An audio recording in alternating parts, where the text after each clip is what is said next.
കർത്താവിൽ ബഹുമാനരായ സഹോദരന്മാരെ, നിങ്ങൾക്കെല്ലാവർക്കും വീണ്ടും എൻ്റെ സ്നേഹ വന്ദനങ്ങളെ ഈ സമയത്ത് ഞാൻ പ്രകാശിപ്പിക്കുന്നു. ഇന്ന് വിശുദ്ധ വേദപുസ്തകത്തിലെ അതിപ്രധാനമായ ഒരു പ്രതിപാദന വിഷയം ഉൽപ്പത്തി പുസ്തകം 14-ാം അധ്യായത്തിലും 110-ാം സങ്കീർത്തനത്തിലും എബ്രായലേഖനം 7-ാം അധ്യായത്തിലും മാത്രം പ്രതിപാദിച്ചിട്ടുള്ള ഒരു പഴയ പുതിയ നിയമ കഥാപാത്രം, അതായത് ശാലേം രാജാവായ മെൽക്കീസദേക്ക് എന്ന വിഷയമാണ് പരിമിതമായ വാക്കുകൾ ഞാനിവിടെ അവതരിപ്പിക്കുവാൻ കർത്താവിൽ ആഗ്രഹിക്കുന്നത്. ഈ പഠന പരമ്പരയിൽ വിശേഷാൽ പഴയ നിയമ കഥാപാത്രമായിരുന്ന ഈ മെൽക്കീസദേക്ക് ആരാണ് എന്നതിനെ സംബന്ധിച്ച് പല ആളുകളും ഉന്നയിച്ചിട്ടുള്ള ചില സംശയങ്ങൾക്ക് ബൈബിളികമായ ഒരു മറുപടി പറയുവാൻ ദൈവസന്നയിൽ ആഗ്രഹിക്കുകയാണ്. ഉൽപ്പത്തി പുസ്തകം 14-ാം അധ്യായം ദൈവദാസനാകുന്ന അബ്രഹാം 5 രാജാക്കന്മാരെ ജയാളിയായി വിശേഷപ്പെട്ട കൊള്ളയും പങ്കിട്ട് മടങ്ങി വരുമ്പോൾ വഴിമധ്യേ അവനെ എതിർപ്പെട്ട് അവനെ അനുഗ്രഹിക്കുകയും അവനിൽ നിന്ന് ദശാംശം വാങ്ങിക്കുകയും ചെയ്ത ഒരു കഥാപുരുഷനെ കുറിച്ച് അവിടെ പ്രസ്താവിച്ചിട്ടുണ്ട്. ആ വ്യക്തിയുടെ പേര് ശാലേം രാജാവായ മൽക്കീസദേക്ക് എന്നാണ്. ശാലേം രാജാവായ ഈ മൽക്കീസദേക്കിനെ കുറിച്ച് ഉൽപ്പത്തി പുസ്തകം 14-ാം അധ്യായത്തിൽ അതിന്റെ അന്ത്യഭാഗത്ത് പറയപ്പെടുന്ന ഈ പ്രസ്താവനയും 110-ാം സങ്കീർത്തനത്തിൽ നമ്മുടെ കർത്താവായ യേശുക്രിസ്തുവിന്റെ മഹാപൗരോഹിത്യത്തിന്റെ ക്രമത്തെക്കുറിച്ച് സങ്കീർത്തനക്കാരൻ പറയുമ്പോൾ, നീ മൽക്കീസദേക്കിന്റെ ക്രമപ്രകാരം എന്നേക്കും ദൈവത്തിന്റെ പുരോഹിതൻ എന്ന സത്യം ചെയ്തു, യഹോവ അനുദപിക്കുകയില്ല എന്ന് പറഞ്ഞിട്ടുള്ളത്. കൂടാതെ എബ്രായലേഖനം അതിന്റെ 7-ാം അധ്യായത്തിലാണ് പിന്നീട് മൽക്കീസദേക്കിനെ കുറിച്ച് നാം വായിക്കുന്നത്. ഉൽപ്പത്തി പുസ്തകത്തിന്റെ 14-ാം അധ്യായത്തിൽ നമുക്ക് കാണുവാൻ കഴിയാത്ത ചില വിവരണങ്ങൾ ഈ മൽക്കീസദേക്കിനെ കുറിച്ച് എബ്രായലേഖനം അതിന്റെ 7-ാം അധ്യായത്തിൽ ഈ ഗ്രന്ഥകാരൻ പറഞ്ഞിട്ടുണ്ട്. 7-ാം അധ്യായത്തിന്റെ ആദ്യ യാമത്തിൽ നാം ഇങ്ങനെ വായിക്കുന്നു: ശാലേം രാജാവും അത്യുന്നതനായ ദൈവത്തിന്റെ പുരോഹിതനുമായ ഈ മൽക്കീസദേക്ക് രാജാക്കന്മാരെ ജയിച്ച് മടങ്ങി വരുന്ന അബ്രഹാമിനെ എതിരേറ്റ് അനുഗ്രഹിച്ചു. അബ്രഹാം അവന് സകലത്തിലും 10-1 കൊടുത്തു. അവന്റെ പേരിന് ആദ്യം നീതിയുടെ രാജാവെന്നും പിന്നെ ശാലേം രാജാവ് എന്നും വെച്ചാൽ സമാധാനത്തിന്റെ രാജാവ് എന്നും അർത്ഥം. അവന് പിതാവില്ല, മാതാവില്ല, വംശാവലിയില്ല, ജീവാരംഭവും ജീവാവസാനവുമില്ല. അവൻ ദൈവപുത്രന്റെ തുല്യനായി എന്നേക്കും പുരോഹിതൻ ആയിരിക്കുന്നു. ഈ മെൽക്കീസദേക്ക് എന്ന് പറയുന്ന കഥാപാത്രത്തെ ചുറ്റിപ്പറ്റി പല സംശയങ്ങളും പല ആളുകളും പല കാലഘട്ടങ്ങളിലും ഉന്നയിക്കാറുണ്ട്. വേദവിദ്യാർത്ഥികളുടെ ഇടയിലും വിഭിന്നമായ വ്യാഖ്യാനങ്ങളാണ് ഈ ശാലേം രാജാവായ മെൽക്കീസദേക്കിനെ ചുറ്റിപ്പറ്റി പറയപ്പെടുന്നത്. കഴിഞ്ഞ ദിവസം ഒരു സഹോദരനോട് ആരാണ് ഈ മെൽക്കീസദേക്ക് എന്നതിനെക്കുറിച്ച് ഒരു ചോദ്യം ചോദിച്ചിരുന്നു. ഞാൻ അദ്ദേഹത്തിന്റെ വാട്സാപ്പിൽ അതിന് എനിക്കറിയാവുന്ന മറുപടിയും കൊടുത്തു. ഇവിടെ ഞാൻ പറയാൻ ആഗ്രഹിക്കുന്നത് പ്രധാനമായും 2 വ്യത്യസ്ത വ്യാഖ്യാനങ്ങളാണ് വേദവിദ്യാർത്ഥികൾ ഈ പാസേജ് സംബന്ധിച്ച് സ്വീകരിച്ചിട്ടുള്ളത്. ഒന്ന്, ശാലേം എന്ന് പറയുന്ന രാജ്യത്ത് അക്ഷരികമായി ജീവിച്ചിരുന്ന ഒരു രാജാവ്. ആ രാജാവ് അബ്രഹാമിനേക്കാൾ ഉന്നതനായിരുന്നു. അബ്രഹാം രാജാക്കന്മാരെ ജയിച്ച് മടങ്ങി വരുമ്പോൾ ജയാളിയായി വരുന്ന അബ്രഹാമിനെ വഴിയിൽ എതിരേറ്റ് അവനെ ശുശ്രൂഷ ചെയ്ത, അവനെ അനുഗ്രഹിച്ച ഒരു അക്ഷരീക കഥാപാത്രമാണ് ഈ മെൽക്കീസദേക്ക് എന്ന് ചിലർ വ്യാഖ്യാനിക്കുന്നു. എന്നാൽ എന്തുകൊണ്ടാണ് അവന്റെ മാതാവ്, പിതാവ്, വംശാവലി ഇത്യാദി കാര്യങ്ങളെക്കുറിച്ച് ബൈബിൾ നിശബ്ദമായിരിക്കുന്നത് എന്നുള്ള ചോദ്യത്തിന് കർത്താവായ യേശുക്രിസ്തുവിന്റെ ഒരു ചിത്രമായി മെൽക്കീസദേക്കിനെ ഈ എബ്രായലേഖനക്കാരൻ നിബന്ധിക്കുകയാൽ യേശുക്രിസ്തുവിന്റെ പൗരോഹിത്യത്തിന്റെ ക്രമം ആദിയും അന്തവുമില്ലാത്തതായതുകൊണ്ട് മൽക്കീസദേക്കിന്റെ ഈ യാഥാർത്ഥ്യങ്ങൾ മറച്ചുവെച്ചിട്ട് ബാക്കി കാര്യങ്ങൾ വെളിപ്പെടുത്തിയിരിക്കുന്നു എന്നാണ് ഒരു വ്യാഖ്യാന വശം. എന്നാൽ അതിന്റെ 2ാമത്തെ വശവും പൊതുവെ സ്വീകാര്യമായിരിക്കുന്നതും നീതിയുക്തമായ വ്യാഖ്യാനം പൊരുത്തമുള്ളതുമായിട്ടുള്ള ഒരു വ്യാഖ്യാന രീതിയാണ് ഇവിടെ ഇപ്പോൾ പറയാൻ ഞാൻ ആഗ്രഹിക്കുന്നത്. ഉൽപ്പത്തി പുസ്തകത്തിലെ യുദ്ധം ചെയ്ത് ജയാളിയായി വരുന്ന അബ്രഹാമിനെ വഴിയിൽ വെച്ച് എതിരേറ്റ ഈ രാജാവിനെ കുറിച്ച് ശാലേം രാജാവ് എന്നാണ് പറഞ്ഞിരിക്കുന്നത്. അപ്പോൾ വാസ്തവത്തില് ശാലേം എന്ന് പറയുന്നത് യെരുശലേമിനെ സംബന്ധിച്ചാണ്. ശാലേമിന് അധിപതി എന്ന് പറഞ്ഞാൽ യെരുശലേമിന് അധിപതി എന്നാണ്. ശാലേം രാജൻ എന്ന് പറഞ്ഞാൽ യെരുശലേമിന്റെ രാജാവ് എന്നാണ്. ശാലേമിൽ നിന്ന് എന്ന് പറഞ്ഞാൽ യെരുശലേമിൽ നിന്ന് എന്നാണ്. ദാവീദ് സിയോൻ കോട്ട പിടിച്ചടക്കി അതിനെ തന്റെ ആസ്ഥാനമാക്കി അതിന് മില്ലോ പണിത് അതിനെ ഇസ്രായേലിന്റെ തലസ്ഥാനമാക്കി എന്ന് ദിനവൃത്താന്ത പുസ്തകത്തിൽ വായിക്കുന്നതുകൊണ്ട് അതുവരെ യെരുശലേം എന്ന് പറയുന്ന ഒരു പട്ടണം ഇസ്രായേലിന് അവകാശപ്പെട്ട റെക്കഗ്നൈസ്ഡ് ആയിട്ടുള്ള പട്ടണമായി വന്നിരുന്നില്ല എന്ന് നമുക്ക് കാണാൻ കഴിയുന്നുണ്ട്.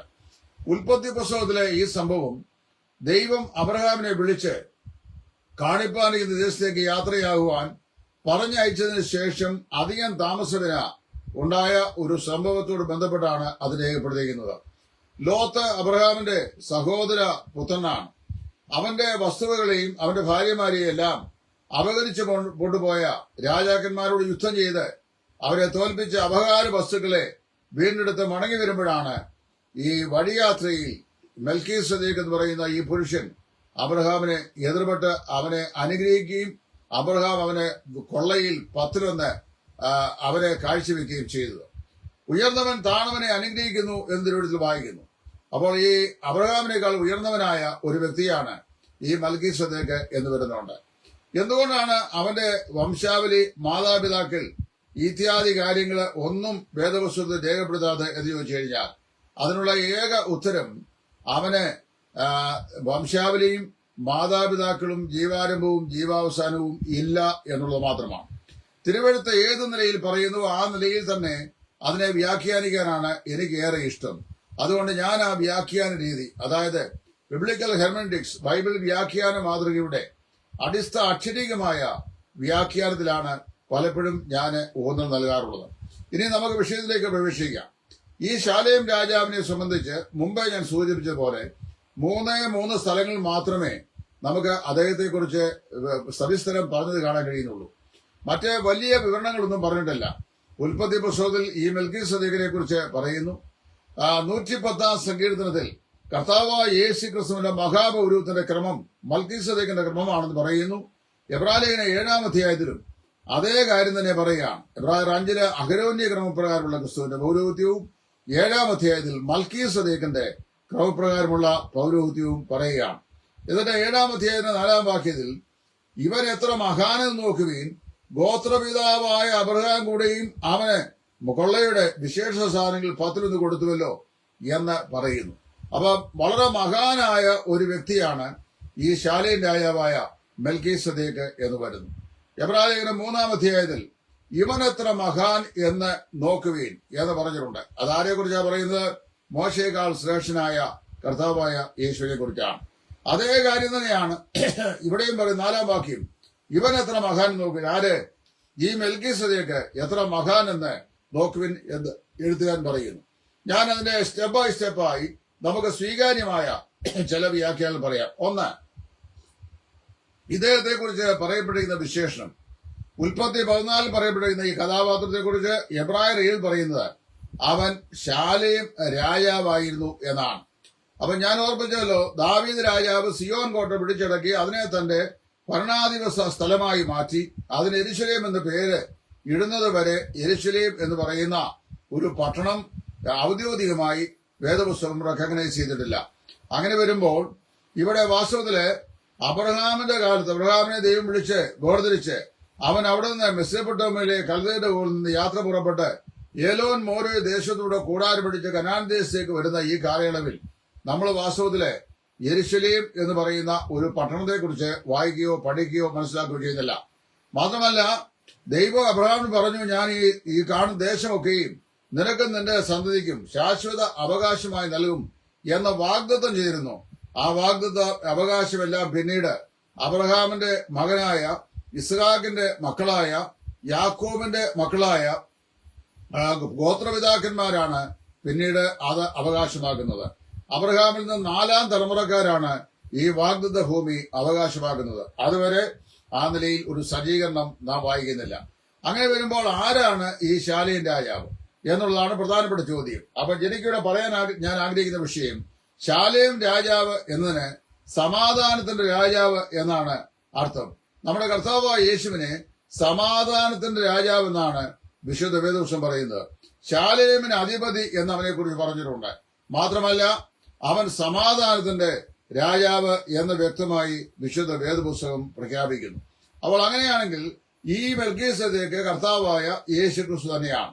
ഒന്ന് പറയുന്നത് അവനെ ആദ്യ നീതിയുടെ രാജാവെന്നും പിന്നെ ശാലേം എന്ന് വെച്ചാൽ സമാധാനത്തിന്റെ രാജാവെന്നും പേർ. അവന് നീതിയുടെ രാജാവാണ്, അവൻ സമാധാനത്തിന്റെ രാജാവാണ്. അപ്പൊ നീതിയുടെ രാജാവ്, ഒരു രാജാവ് നീതിയോടെ വാഴും, ദേശത്തിന്റെ വെനറേഷൻ, അതായത് ആദരവ് ബഹുമാനം അവനോടാകുമെന്ന് തിരുവെഴുത്തിൽ യെശയ്യാ പ്രവാചകൻ പ്രസ്താവിച്ചിട്ടുണ്ട്.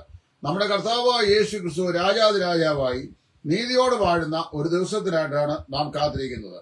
അബ്രഹാമിനെ വഴിയിൽ വെച്ച് എതിർപ്പെട്ട ഈ വ്യക്തിക്ക് ശാലേം രാജാവെന്നും സമാധാനത്തിന്റെ രാജാവെന്നും പിന്നെ നീതിയുടെ രാജാവെന്നും അവന് പേരുണ്ട്. അപ്പൊ ഇവനെ സംബന്ധിച്ച് പറയുമ്പോൾ ഈ വ്യക്തി ആരാണ് എന്നുള്ള അന്വേഷണമാണ് നമുക്ക് ആവശ്യമായി വരുന്നത്.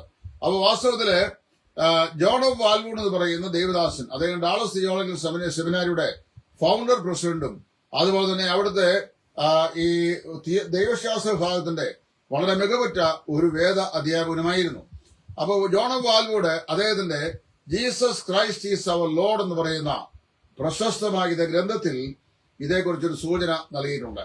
നമ്മുടെ കർത്താവായ യേശു ഈ ഭൂമിയിൽ മറിയയിൽ മനുഷ്യാവതാരം ചെയ്യുന്നതിന് മുമ്പ് പല പ്രാവശ്യം പഴയ നിയമത്തിൽ ഈ ഭൂമിയെ സന്ദർശിച്ചിട്ടുണ്ട്. അത് ഏത് നിലയിലാണെന്ന് ചോദിച്ചു കഴിഞ്ഞാൽ ദൂത വേഷത്തിലാണ് യേശു ക്രിസ്തു പ്രത്യക്ഷപ്പെട്ടുള്ളത്. The form of the angel, in the form of the angel, അതിനെ പോമോഫിക് appearance of Christ in the Old Testament ആണ് പറയുന്നത്. അതായത് പഴയ നിയമത്തിലെ യേശു ക്രിസ്തുവിന്റെ മനുഷ്യ രൂപത്തിലുള്ള പ്രത്യക്ഷത അത് പലപ്പോഴും ദൂതന്മാരുടെ രൂപത്തിലാണ് പ്രത്യക്ഷമായിട്ടുള്ളത്. ദൂതന്മാർ അശരീരികളാകിയാൽ അവർക്ക് പ്രത്യേകമായ രൂപമില്ല, എങ്കിലും അവർ പലപ്പോഴും വേദപുസ്തകത്തിൽ വെളിപ്പെട്ടിട്ടുള്ളത് മനുഷ്യ രൂപത്തിലാണ്. മനുഷ്യരൂപത്തിൽ ദൈവം പ്രത്യക്ഷപ്പെട്ടിട്ടുണ്ട്. ആ ദൈവത്തിന്റെ മനുഷ്യരൂപത്തിലുള്ള പഴയ നിയമത്തിലെ പ്രത്യക്ഷത ഇതിനെ ആന്ത്രോപോമോഫിസം, അതായത് God in the form of മാൻ എന്നാണ് പറയപ്പെടുന്നത്. അല്ലെങ്കിൽ God in the appearance of മാൻ, ദൈവം മനുഷ്യ രൂപത്തിൽ പ്രത്യക്ഷപ്പെടുന്നു.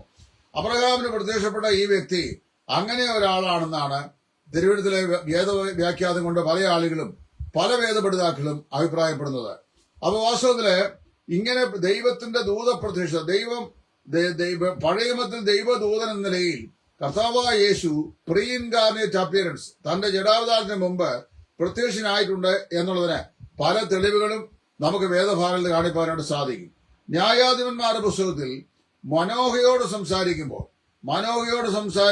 മനോഹയുടെ ഭാര്യയോട് സംസാരിച്ച ദൈവത്തിന്റെ ദൂതൻ, ആ ദൈവത്തിന്റെ ദൂതന് പാറമേൽ നിന്നു, അവിടെ നിന്ന് അവനോട് സംസാരിച്ചു. അവൻ ആഹാരം ഉണ്ടാക്കി കൊടുത്തു. അത് എത്ര ആഹാരം ഉണ്ടാക്കിയാലും നീ നിർബന്ധിച്ചാലും ഞാനത് ഭക്ഷിക്കുകയില്ലെന്ന് പറഞ്ഞു. അത് കഴിഞ്ഞ് അവന് വടയും മറ്റു സാധനങ്ങളുമൊക്കെ ഈ പാറപ്പുറത്ത് വെക്കുമ്പോൾ തന്റെ വടിയുടെ ആഗ്രഹം കൊണ്ട് അത് തൊട്ടപ്പോൾ തീയെ അതിന്മേൽ വ്യാപിച്ചു, ദൂതൻ അപ്രത്യക്ഷനായി എന്ന് വായിക്കുന്നുണ്ട്.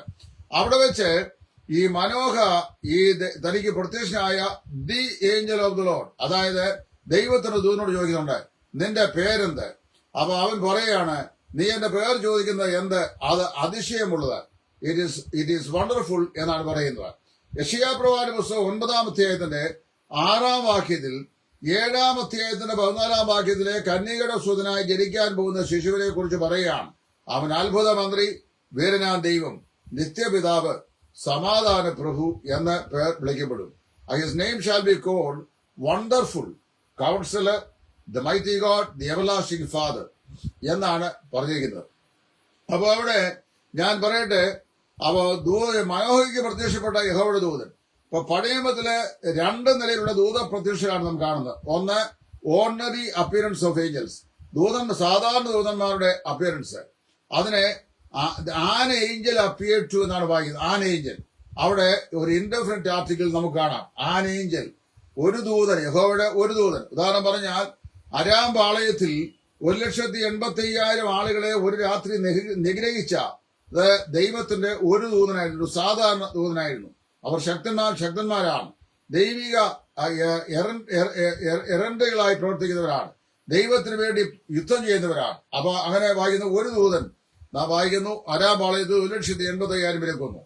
എന്നാൽ ഈ ദൈവത്തിന്റെ സാമാന്യ ദൂതന്മാരെ അല്ലാതെ യേശു ക്രിസ്തുവിന്റെ പ്രീ ഇൻകാർണേറ്റ് അപ്പിയറൻസിനെ സൂചിപ്പിക്കുവാൻ ദൈവദൂത പ്രത്യക്ഷങ്ങളായി പറയപ്പെടുന്ന എല്ലാ വചനഭാഗങ്ങളിലും ദി ഏഞ്ചൽ ഡെഫിനിറ്റ് ആർട്ടിക്കിൾ ആ ഏഞ്ചലിനോട് ചേർന്ന് വന്നിട്ടുണ്ട്. യഹോവയുടെ ദൂതൻ എന്നാണ് നാം വായിക്കുന്നത്. അപ്പോൾ അബ്രഹാമിനെ എതിർപ്പെട്ട് വന്ന ഈ മെൽക്കിസദേക്ക് നിശ്ചയമായും യഹോവയുടെ ദൂതനാണെന്ന് 2 കാരണങ്ങൾ കൊണ്ട് തെളിയിക്കുന്നു. ഒന്ന്, അവന്റെ പേര് സമാധാനത്തിന്റെ രാജാവെന്നാണ്. യെശയ്യാവ് 9 പറയുന്നു അവന്റെ പേര് സമാധാന പ്രഭു എന്ന് വിളിക്കപ്പെടും എന്നാണ്. 2, അവൻ നീതിയുടെ രാജാവാണ്. യെശയ്യാവ് തന്നെ പറയുന്നു ഒരു രാജാവ് നീതിയോട് വാഴും, അവനാണ് വാസ്തവത്തിൽ സമാധാനം വരുത്തുന്നത്. അവന്റെ ജീവകാലത്ത്, അവന്റെ കാലത്ത് ഭൂമിയിൽ സമാധാനം ഉണ്ടായിരിക്കും. അതായത് സമുദ്രം മത്സ്യങ്ങളെ കൊണ്ട് നിറഞ്ഞിരിക്കുന്ന പോലെ ഭൂമി മുഴുവൻ യഹോവയുടെ മനോഹരത്വം കൊണ്ട് നിറഞ്ഞിരിക്കും എന്നും ദൈവവചനം പറഞ്ഞിട്ടുണ്ട്. അപ്പോ ഇവിടെ വായിക്കുമ്പോൾ ഈ പറയപ്പെട്ട ആള് മെൽക്കിസദേക്ക് അദ്ദേഹം നിശ്ചയമായും ശാലയും രാജാവും നീതിയുടെ രാജാവും അതുപോലെ തന്നെ അദ്ദേഹം ദൈവത്തിന്റെ കർത്താവായ യേശു ക്രിസ്തുവിന്റെ മനുഷ്യാവതാരത്തിന് മുമ്പ് പ്രത്യക്ഷപ്പെട്ട ക്രിസ്തുവിന്റെ ദൂത പ്രത്യക്ഷതയും ആണെന്ന് നമുക്ക് ന്യായമായും വിശ്വസിക്കാൻ സാധിക്കും. ഇനി മറ്റൊന്ന് ഞാൻ പറയട്ടെ, അവന് മാതാവില്ല, പിതാവില്ല, ജീവാരംഭമില്ല, ജീവാവസാനമില്ല. അപ്പൊ ഇവനെ കുറിച്ച് പറയുമ്പോൾ ഇവന് യാതൊരു ബിഗിനിങ്ങുമില്ല. 110 സംഖ്യകൾ വായിക്കുമ്പോൾ നീ മൽക്കീസദേക്കിന്റെ ക്രമപ്രകാരം എന്നേക്കും പുരോഹിതനെന്ന് യഹോവ സത്യം ചെയ്തു, അനുദപിക്കുകയുമില്ല എന്ന് പറയുന്നു. എന്താണ് ഈ മെൽക്കീസദേക്കിന്റെ ക്രമം എന്ന് പറയുന്നത്? അഹരോന്റെ ക്രമം എന്ന് പറയുമ്പോൾ അഹരോന് ഒരു ജീവാരംഭമുണ്ട്. അതായത് ലേവിയ ഗോത്രത്തിൽ ലേവിയുടെ മക്കളിൽപ്പെട്ടവരെ പരമ്പിൽപ്പെട്ടവരാണ് അഹരോനും അവന്റെ ആളുകളും. ലേവിയ ഗോത്രത്തിലെ ലേവിയാണ് അവന്റെ പൂർവ്വപിതാവ്. പിന്നെ അഹരോന്റെ അടിപ്രദേശത്ത് ഉത്ഭവിക്കുന്ന പുരോഹിതന്മാർ, അവരാണ് ദൈവത്തിന് ശുശ്രൂഷ ചെയ്യുന്നത്. അവർക്ക് ജീവാരംഭമുണ്ട്, മാതാവുണ്ട്, പിതാവുണ്ട്, വംശാവലിയുണ്ട്. എന്നാൽ ഇവിടെ എബ്രാഹിം പറയുന്ന ഈ മെൽക്കീസദേക്കിന് മാതാവില്ല, പിതാവില്ല, ജീവാരംഭമില്ല, ജീവാവസാനമില്ല. The order of his priesthood is liken to that of Melchizedek. അതായത് അവന്റെ പൗരോഹിത്യത്തിന്റെ ക്രമം എന്ന് പറയുന്നത് കർത്താവായ മൽക്കീസദേക്കിന്റെ ക്രമമാണ്. എന്ന് പറഞ്ഞാൽ ആദ്യ അന്തവിഹീനമായിരിക്കുന്ന ക്രമം. അവന്റെ പൗരോഹിത്യത്തിനില്ല ആരംഭമില്ല, അവസാനമില്ല. അവൻ ദൈവത്തിന്റെ നിത്യനായ പുരോഹിതനാണ്. ഇനി മറ്റൊരു ആർഗ്യുമെന്റ് ഇവിടെ പറയാൻ വരുന്ന വിഷയം, അബ്രഹാമിനെ ദൈവം വിളിച്ച് വാഗ്ദത്ത സന്തതിയായ ഇസ്ഹാക്കിനെ 25 വർഷക്കാലത്തെ കാത്തിരിപ്പിന് ശേഷം നൽകി. ഇസ്ഹാക്കിൽ നിന്ന് യാക്കോബ് ജനിച്ച് യാക്കോബിൽ നിന്ന് ഗോത്രപിതാക്കന്മാരുണ്ടായി. ഗോത്രപിതാക്കന്മാരിൽ ഒരുവനായ ലേവിയാഗ്രഹത്തെ മഹാപുരോഹിത ശുശ്രൂഷയ്ക്കായി വേർതിരിച്ചിട്ട് ലേവിയുടെ മക്കളിൽ ഒരുവനായിരിക്കുന്ന അഹരോനെയും അവന്റെ കടിപ്രദേശം ഉത്ഭവിക്കുന്ന പുരോഹിതന്മാരെയും ദൈവത്തിന് പുരോഹിതന്മാരായി ദൈവം നിയോഗിക്കുന്നവരെ ഇസ്രായേലിൽ പുരോഹിതന്മാർ ഉണ്ടായിരുന്നില്ല. അതിനു മുമ്പ് നമ്മൾ ആദ്യം മുതൽ വായിക്കുന്ന കുടുംബ പൗരോഹിത്യമാണ്. ആദാം മുതലായ ആളുകൾ, നോഹ മുതലായ ആളുകൾ, അബ്രഹാം മുതലായ ആളുകൾ, ഇവരെല്ലാവരും കുടുംബ പുരോഹിതന്മാരായിരുന്നു. അതായത് കുടുംബ തലവന്മാർ പുരോഹിതരായിരിക്കുന്ന പുരോഹിതരായി ശുശ്രൂഷ ചെയ്യുന്ന ക്രമീകരണമാണ് നമ്മൾ വായിക്കുന്നത്. അപ്പോൾ അങ്ങനെ വരുമ്പോൾ ഇവിടെ പറയപ്പെടുന്ന ഈ പൗരോഹിത്യം, ഇസ്രായേലിലെ പൗരോഹിത്യം ആ കാലഘട്ടം വരെയും ഉണ്ടായിരുന്നില്ല. എന്നാൽ അബ്രഹാമിനെ ദൈവം വിളിച്ച് ഈ നിലയിൽ വേർതിരിച്ച് അവർ യാത്ര ചെയ്യുമ്പോൾ സഹോദരപുത്രന്റെ ഭാര്യമാരെയും വസ്തുവകളെയും സമ്പത്തുകളെയും അപകരിച്ചുകൊണ്ട് പോയ ശത്രുരാജാക്കന്മാരോട് യുദ്ധം ചെയ്യുന്ന ഈ സമയത്ത് ഒരു പൗരോഹിത്യ ദൈവ അധിഷ്ഠിതമായ ദൈവത്താൽ നിയമിതമായ ഒരു പൗരോഹിത്യ സമ്പ്രദായം ഭൂമിയിൽ നിലനിന്നിരുന്നില്ല. പക്ഷെ അവനെക്കുറിച്ച് പറയുന്നത് അവൻ അത്യുന്നതനായ ദൈവത്തിന്റെ പുരോഹിതനാണ്. അത്യുന്നതനായ ദൈവത്തിന്റെ ഏൽ ഓലാം, അത്യുന്നതനായ ദൈവം, അതായത് സർവശക്തനായ ദൈവത്തിന്റെ പുരോഹിതനാണ് എന്ന് വായിക്കുന്നു. പൗരോഹിത്യം ഇൻട്രൊഡ്യൂസ് ചെയ്യപ്പെടാത്ത കാലഘട്ടങ്ങളിൽ, പൗരോഹിത്യം നിലവിൽ വരാത്ത കാലഘട്ടങ്ങളിൽ, പൗരോഹിത്യ വ്യവസ്ഥയെ സംബന്ധിച്ച് യാതൊന്നും പ്രസ്താവിച്ചില്ലാത്ത കാലഘട്ടങ്ങളിൽ, ന്യായപ്രമാണം നൽകപ്പെടില്ലാത്ത കാലഘട്ടങ്ങളിൽ അത്യുന്നതനായ ദൈവത്തിന്റെ മഹാപുരോഹിതനായി ഇവൻ ഇരുന്നു എന്ന് പറഞ്ഞു കഴിഞ്ഞാൽ കർത്താവായ യേശു ക്രിസ്തു അല്ലാതെ വേറെ ആരുമില്ല. കാരണം അവന്റെ പൗരോഹിത്യം നിത്യ പൗരോഹിത്യമാണ്. നിത്യനായ ദൈവത്തിന്റെ നിത്യനായ പുരോഹിതനാണ് നമ്മുടെ കർത്താവായ യേശു ക്രിസ്തു. അപ്പൊ അങ്ങനെ വരുമ്പോൾ അവൻ ശാലേമിന്റെ രാജാവാണ്, അതായത് സമാധാന രാജാവാണ്, അവൻ നീതിയുടെ രാജാവാണ്, അവൻ അത്യുന്നതനായ ദൈവത്തിന്റെ മഹാപുരുഷനാണ്. ഈ 3 കാര്യങ്ങൾ പറഞ്ഞല്ലോ. ഇനി ആ 4ാമത്തെ കാര്യം, അവന് മാതാവില്ല, പിതാവില്ല, ജീവാരംഭമില്ല, ജീവാവസാനമില്ല എന്ന് പറഞ്ഞാൽ അവന്റെ പൗരോഹിത്യത്തിന് ആരംഭമില്ല, അതിന് അവസാനവും ഇല്ല. അപ്പൊ യേശു ക്രിസ്തുവിന് പൗരോഹിത്യം വേറെ ആരും കൊടുത്തതല്ല.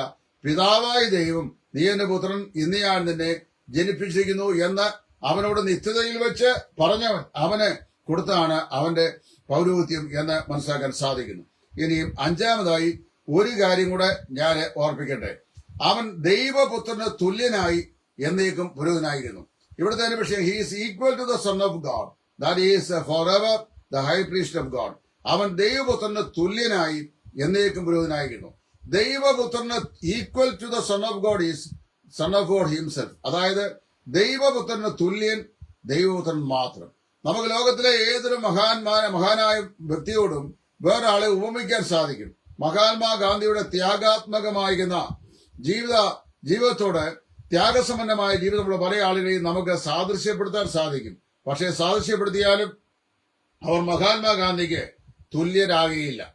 അതുപോലെ തന്നെ ലോകത്തിലെ മഹാന്മാരായ പല ആളുകളെയും നമുക്ക് പല ആളുകളെ അവരുടെ സ്വഭാവരീതികൾ കൊണ്ടോ, പ്രവർത്തന ശൈലി കൊണ്ടോ, ശാന്ത സ്വഭാവം കൊണ്ടോ, സ്വഭാവ വൈശിഷ്ട്യങ്ങൾ കൊണ്ടോ, പ്രഭാഷണ പാഠങ്ങൾ കൊണ്ടോ, അവരുടെ ലക്ഷ്യബോധം കൊണ്ടോ ഒക്കെ പല ആളുകളെയും പലരോടും നമുക്ക് താതാത്മ്യപ്പെടുത്താൻ സാധിക്കും, താരതമ്യം ചെയ്യാൻ സാധിക്കും. പക്ഷേ അവരെ തുല്യരാണ് എന്ന് പറയാൻ സാധിക്കത്തില്ല. ഇവിടെ കേവലം സാദൃശ്യമല്ല പറഞ്ഞിരിക്കുന്നത്, തുല്യത്വമാണ് പറയുന്നത്. അതായത് ഈക്വാലിറ്റിയാണ്. He is equal to the son of God. എന്നേക്കും അവൻ ദൈവത്തിന്റെ പുരോഹിതൻ, ദൈവപുത്രന് തുല്യൻ എന്നാണ് പറയുന്നത്. അപ്പൊ എന്റെ അടുത്ത ആർഗ്യുമെന്റ്, ദൈവപുത്രന് തുല്യൻ ദൈവപുത്രൻ മാത്രം എന്നാണ്. കർത്താവായ യേശു ക്രിസ്തുവിനോട് തുല്യൻ കർത്താവായ യേശു ക്രിസ്തു മാത്രം. അപ്പൊ അവനോട് തുല്യം ചെയ്യുവാൻ ലോകത്തിൽ ആരുമില്ല. അതുകൊണ്ടാണ് ടി കെ ശോഭൻ സാർ എഴുതിയപ്പോൾ അവനൊപ്പം പറയാൻ ഒരാളുമില്ല, അവനെപ്പോലെ ആരാധ്യരാരുമില്ല, അവനിൽ ശരണപ്പെട്ട ആരുമേ ഒരു നാളും അലയാതെ മോദമായി ആയിരങ്ങളിൽ സുന്ദരൻ വന്നിതൻ എന്നുള്ള പാട്ട് അദ്ദേഹം പാടിയത്. അപ്പൊ അവനോട് തുല്യം ചെയ്യുവാൻ ആർക്കും സാധിക്കത്തില്ല. എന്നാൽ ദൈവപുത്രനായ യേശു ക്രിസ്തു തന്നെ കുറിച്ച് തന്നെ തുല്യനായി പറയപ്പെട്ടിരുന്ന ഒരാളുണ്ട്. അത് പിതാവായ ദൈവത്തെക്കുറിച്ചാണ്. യോഹന്നാൻ 8 അതായത് ഞാൻ വിധിച്ചാലും ഞാൻ ഏകനല്ല, പിന്നെ പിതാവ് എന്നോടുകൂടെ ഉണ്ടല്ലോ എന്ന് പറഞ്ഞിട്ടുണ്ട്. മാത്രമല്ല എന്നെ കണ്ടവൻ പിതാവിനെ കണ്ടിരിക്കുന്നു, ഞാനും പിതാവും ഒന്നാകുന്നു എന്ന് യേശു ക്രിസ്തു പറയുമ്പോൾ പിതാവിനോട് തുല്യത്വം കർത്താവായ യേശു ക്രിസ്തു അവകാശപ്പെട്ടു എന്ന് വായിക്കുന്നു. ഇവിടെ പറയപ്പെടുന്നത് അവൻ ദൈവപുത്രന്റെ തുല്യനായി എന്നേക്കും പുരോഹിതനായിരുന്നു എന്നാണ്. അപ്പോൾ വാസ്തവത്തില് ഉൽപ്പത്തി പുസ്തകം 14-ാം അധ്യായത്തിൽ സോദോം രാജാക്കന്മാരെ ജയിച്ച് ജയാളിയായി വരുന്ന, മിസ്രയീം രാജാക്കന്മാരെ ജയിച്ച് ജയാളിയായി വരുന്ന അബ്രഹാമിനെ വഴിയിൽ വെച്ച് എതിർപെട്ട് അവനെ അനുഗ്രഹിച്ച ഈ പറയപ്പെട്ട മാതാവില്ലാത്ത, പിതാവില്ലാത്ത, ജീവാരമില്ലാത്ത, ജീവാവസാനമില്ലാത്ത ദൈവപുത്രന്റെ തുല്യനായ നീതിയുടെ രാജാവും സമാധാന രാജാവുമായ വ്യക്തി കർത്താവായ യേശു ക്രിസ്തു തന്നെ യേശു ക്രിസ്തുവിന്റെ ജഡാവതാരത്തിന് മുമ്പുള്ള പൂർവ്വ പ്രത്യക്ഷതയാണ്. അതായത് God in the form of angels, angel അല്ലെങ്കിൽ മാൻ, ദൈവം മനുഷ്യന്റെ അല്ലെങ്കിൽ ദൂതന്റെ വേഷത്തിൽ ചരിത്രത്തിൽ പ്രത്യക്ഷയാണ്. ഇങ്ങനെയുള്ള പല പ്രത്യക്ഷവും നമുക്ക് കാണാൻ കഴിയും. എന്ന് മാത്രമല്ല ഈ മത്തായിയുടെ സുവിശേഷം 1-ാം അധ്യായത്തിൽ നമ്മുടെ കർത്താവായ യേശു ക്രിസ്തുവിന്റെ ജനനത്തിന് ശേഷം ബൈബിളിൽ ഒരിടത്തു പോലും ദി ഏഞ്ചലിക് അപ്പിയറൻസ് കാണാൻ കഴിയുന്നില്ല. യഹോവയുടെ ദൂതന്റെ പ്രത്യക്ഷത നമുക്ക് കാണാൻ കഴിയുന്നില്ല. ചുരുക്കം പറഞ്ഞു കഴിഞ്ഞാൽ യഹോവയുടെ ദൂതന്റെ പ്രത്യക്ഷത മലാക്കി പുസ്തകം കൊണ്ട് പര്യവസാനിക്കുകയാണ്.